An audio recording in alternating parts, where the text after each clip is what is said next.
ஆசீர்வாதம் அதிகமாக இருக்கும், பலன் அதிகமாக இருக்கும், தேவன் கொடுக்கிற கிருபைகள் அதிகமாக இருக்கும். ஸோ திரும்ப சொல்லுகிறேன், டேக் பெயின். ஒரு வசனத்தை வாசிக்க விரும்புகிறேன். ஆமோஸின் புஸ்தகம் 4ஆம் அதிகாரம் 6ஆம் வசனம். இது அடிக்கடி படிக்கிற வசனம் அல்ல. ஆமோஸ் 4:6 அந்த வார்த்தை இப்படி சொல்லுகிறது. ஆமோஸின் புஸ்தகம் 4ஆம் அதிகாரம் 6ஆம் வசனம் நானே வாசிக்கிறேன். 4:6. ஆமீன். ஆகையால் நான் உங்கள் பட்டணங்களில் எல்லாம் உங்கள் பல்லுகளுக்கு ஓய்வு. என்னங்க? பல்லுகளுக்கு புரியாது, கவனிக்க வேண்டும். அப்பம் குறைவு, அப்பம் குறைவு. காரணம் என்னவென்றால், நீங்கள் என்னிடத்தில் திரும்பாமற் போனீர்கள். புரிய நினைக்கிறேன், கவனிங்கள். உங்கள் பல்லுகளுக்கு ஓய்வு என்ன அர்த்தம்?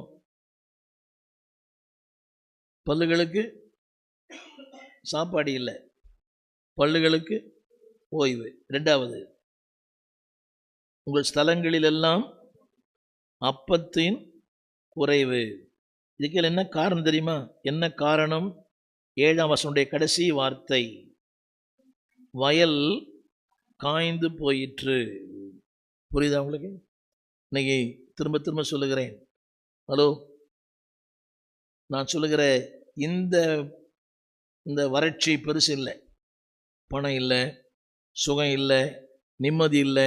That is not a big thing. ஆத்துமா காஞ்சி போச்சுன்னா அது மிகப்பெரிய வேதனை. திரும்ப சொல்லுகிறேன், அதில் வார்த்தை வயல். வயல் ஏன் தெரியுமா?